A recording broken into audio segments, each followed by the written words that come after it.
안녕하세요. 캐나다에 사는 용접사 김재환입니다. 이거 마이크에 섞여 들어가는 잡음을 조금 줄이려고 그 거리를 좀 띄우고 녹음을 했거든요. 그랬더니 녹음이 하나도 안 됐어요. 그래가지고 지금 다시 해야 되게 생겼습니다.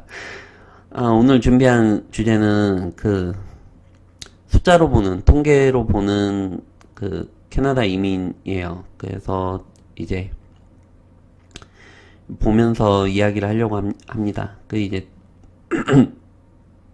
한번 그 열심히 해가지고 잘 나왔다라고 생각을 했는데 다시 하려고 하니까는 멘붕도 오고 힘도 빠지고 지금 배도 고프고 그러네요. 근데 다 까먹을 것 같아가지고 빨리 이야기를 하려고 합니다. 뭐 이야기 하다 보면은 점차 이제 풀어지겠죠.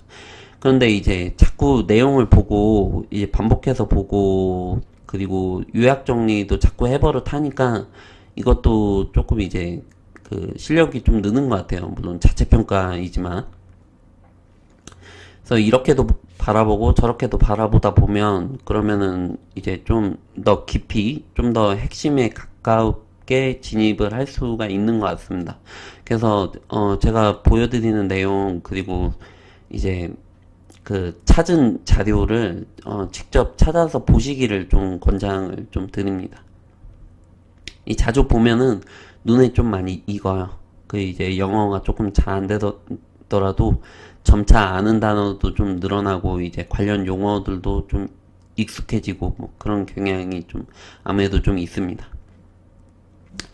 여기는 그 가버넌먼트 오브 캐나다 그 캐나다 주정부 정부 사이트에 들어와 있습니다.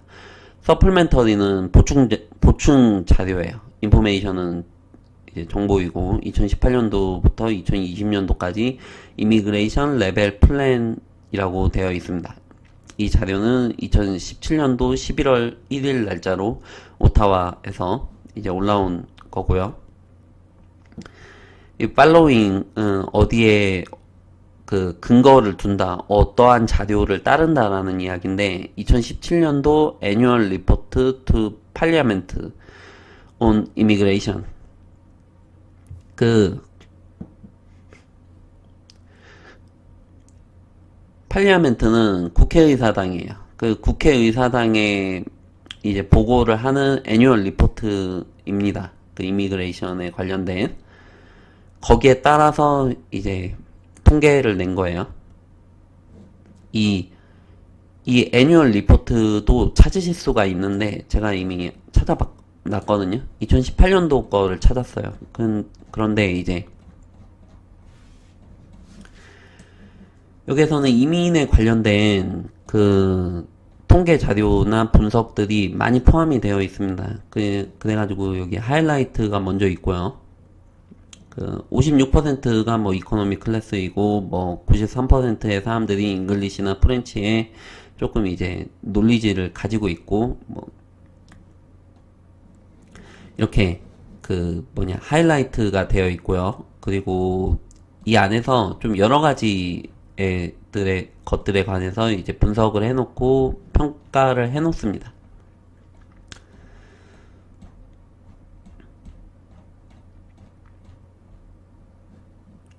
예, 2019년도부터 2021년까지 어떻게 이제 할 것이다 라고 이런 계획들도 나와 있고요. 2021년에는 더 받을 생각인가 봐요. 더 늘릴 생각인 것 같은데. 저도 처음 봤어요. 아까 1부 찍을 때도 안 나왔던 것 같은데. 어쨌든. 매니징 퍼머넌트 이미그레이션 정보가 엄청 이제 많이 포함이 되어 있습니다. 각 주별로 상황이 어떤지, 그리고 프로그램별로 이제 분류를 해놓고, 뭐, 젠더별로, 뭐, 이렇게 해가지고, 이렇게 각종, 이렇게, 도움이 될 만한 자료들이 많이 있어요. 제가 이거를 직접 보여드린 이유는, 이 자료를 직접 보고 분석을 하는 게 웬만한 네이버 블로그나 이렇게 뭐 구글에서 서치를 하고 유튜브에서 서치를 하시는 것보다 훨씬 더 도움이 좀 많이 될 수가 있거든요. 이 캐나다 정부에서 이민 프로그램을 어떻게 보고 있고 어떻게 평가를 내리고 있으며 앞으로 어떻게 진행을 할 것인지에 관련된 그 보고서가 이 국회의사당에 제출을 하는 애뉴얼 리포트라는 거예요. 무슨 얘기인지 아시겠죠? 그래서 봐야 된다라는 건데, 오늘 제가 보여드리고 싶은 내용은 이 내용이 아니라서, 저도 이거 보고 뭐 요약 정리하려고 하면은 시간이 엄청 오래 걸립니다. 뭐 그래가지고 일단 이거는 넘어가도록 할게요. 뭐 나중에 시간이 되면은 내용을 보고 뭐 분석을 해보도록 하겠습니다. 일단 오늘은 통계로 보는, 숫자로 보는 그 이민 프로그램이에요. 이제 여기에 따라서 이제 그 통계를 낸 건데, 이미그레이션 카테고리는 뭐 이코노믹이 있고 뭐 패밀리가 있고 리퓨지가 있고 뭐 이렇게 있습니다. 그 외에 기타라고 봐야죠. 이렇게 있는데, 리퓨지랑 기타는 별로 그렇게 해당 사항이 별로 없고, 이코노믹이랑 패밀리인데, 패밀리 같은 경우에는 그 스파우스, 그 배우자 이민, 뭐 자녀 이민, 그리고 부모, 그 할아버지 할머니, 조부모, 이렇게 되는 거예요. 그 이제 부모님을 모셔오거나 아니면 배우자를 모셔오거나 뭐 이럴 경우에 이제 패밀리에 포함이 되고, 일반적으로는 그냥 이코노미가 돼야죠. 이코노믹 쪽으로 들어가는 것입니다. 이 유학 후 이민 같은 경우에도 그 스튜던트라고 따로 카테고리가 있는 게 아니고, 그러니까 쉽게 이야기를 해서 학교만 졸업을 한다라고 해가지고 바로 이민이 되는 게 아니고, 그 학교를 졸업을 하면 오픈 비자를 2년에서 한 3년 정도 받게끔 되고, 그럼 그 안에 관련 직종으로 일을 구하셔야 되는 거예요. 그럼 그 일을 가지고 이 페더럴 하이스킬드나 아니면은 프로빈셜 노미니 프로그램 안으로 들어가는 것입니다. 무슨 얘기인지 아시겠죠? 아, 이거 또 녹음 안 됐나? 아, 갑자기 겁나네요.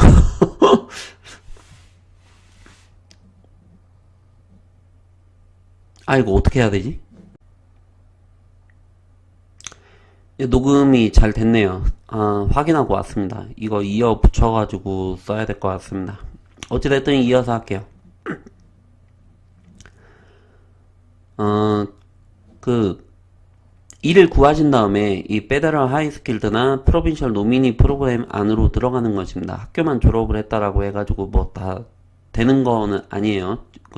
결국에는 취업이 중요한 거예요. 그 학교를 들어가고 나서 학교를 마치고 그걸로 취업을 하든, 아니면은 한국에 가지고 있는 경력을 가지고 취업을 하든, 아니면 비승년직으로 뭐 시골이라든지 어디에서 취업을 해가지고 하시든 하는 거예요. 무슨 얘기인지 아시겠죠?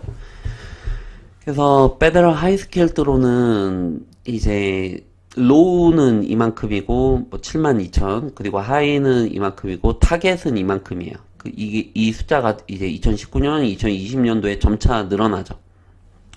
그러니까 아까 보니까는 2021년에도 더 늘어날 계획인 것 같아요. 뭐 지금 현재로서는 뭐 물론 바뀔 수도 있겠죠. 뭐 그때그때에 따라서 이제 바뀔 수도 있지 않을까 생각을 합니다.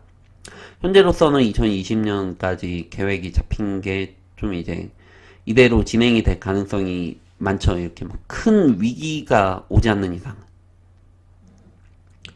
뭐 어쨌든 뭐 금융위기 같은 그런 거 오지 않는 이상은 이대로 갈 것이다, 이렇게 보시면 맞고, 이 애틀랜틱 이미그레이션 파일럿 프로그램이 AIPP인데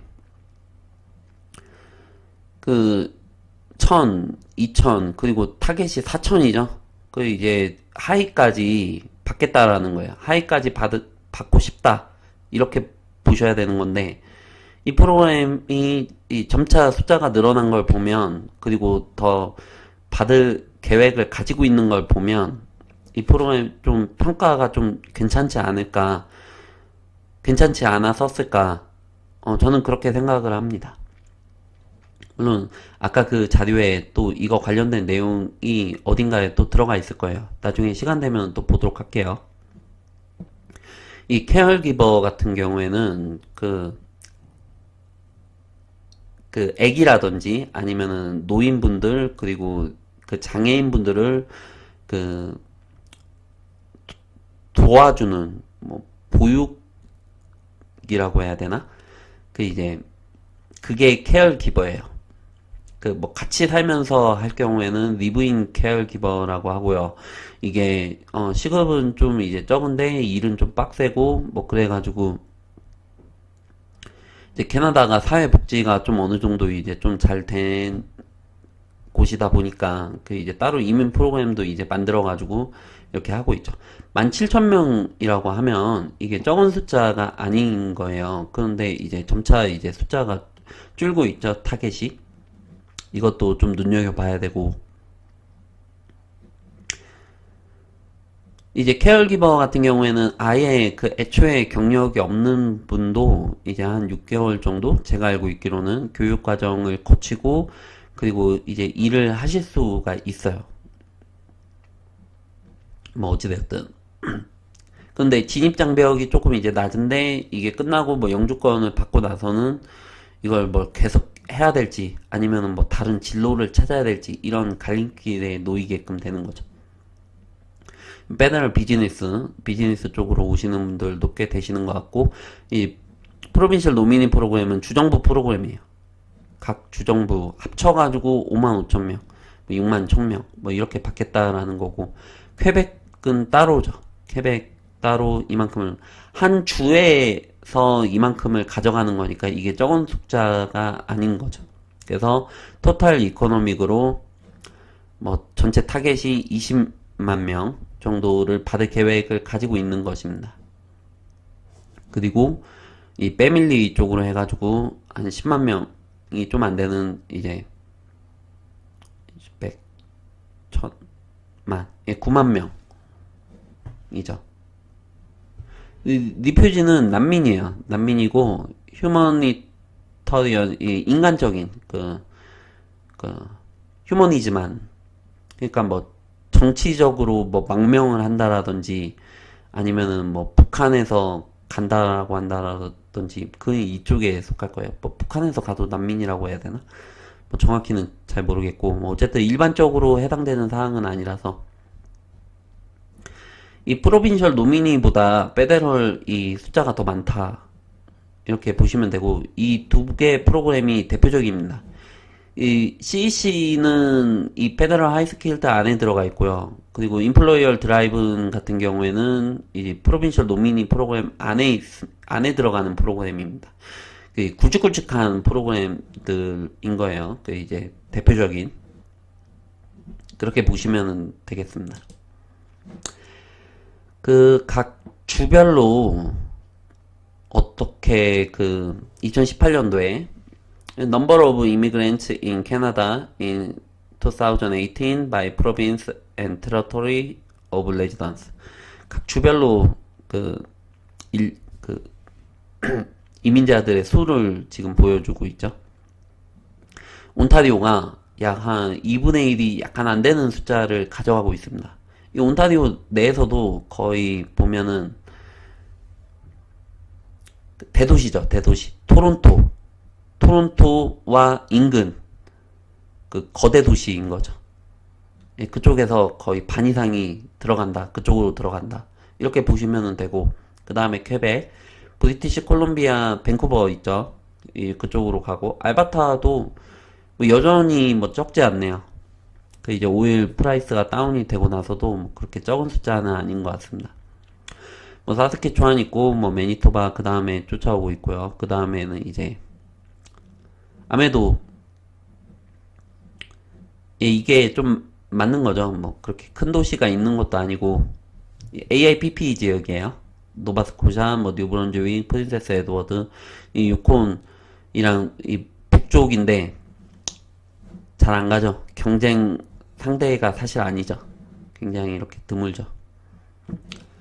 프로빈스별로는 그렇고 이거는 나라별로 본 거예요. 위키피디아 들어와 있고요. 소스 오브 이미그레이션 그 2017년도에요.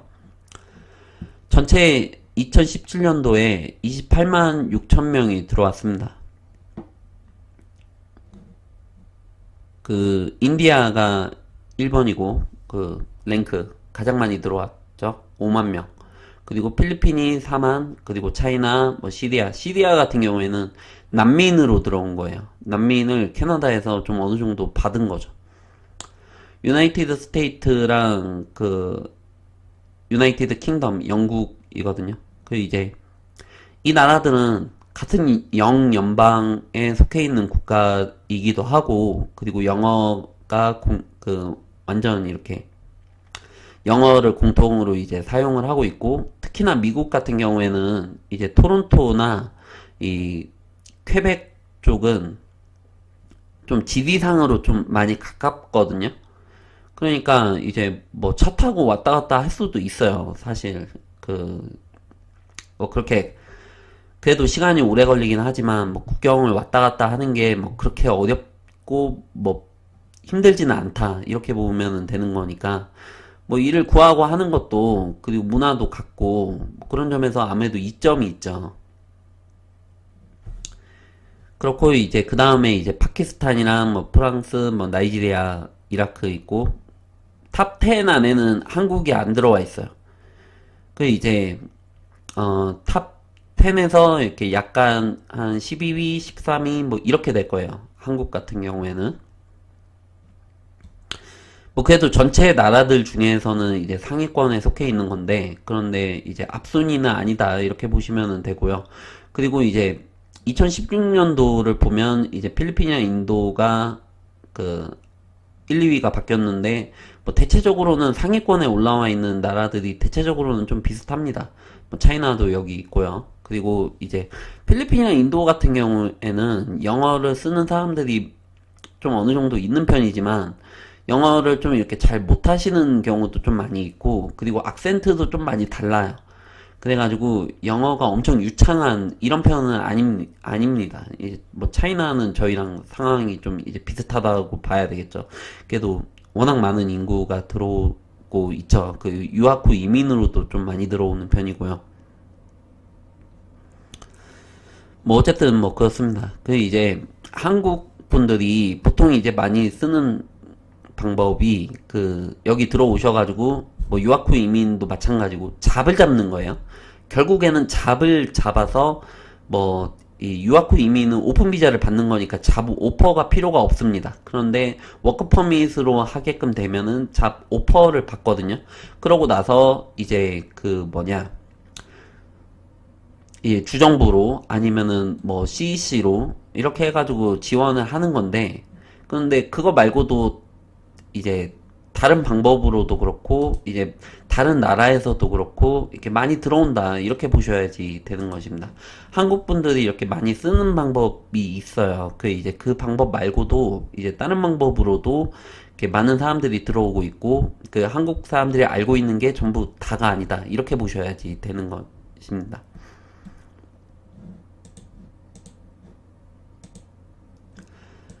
뭐 인디아, 필리핀, 뭐 차이나 이 사람들의 루트가 있고 이 사람들이 자주 쓰는 이제 방법이 있고 그런 거예요. 이제 커넥션이 있고 뭐 그런 거예요. 이제 뭐 저희랑 비슷한 방법으로 들어올 수도 있는데 그 외에 이제 익스프레스 엔트리로 들어오는 경우도 좀 많이 있을 거예요. 이제 여기 숫자가 그렇게 잡히는 거죠.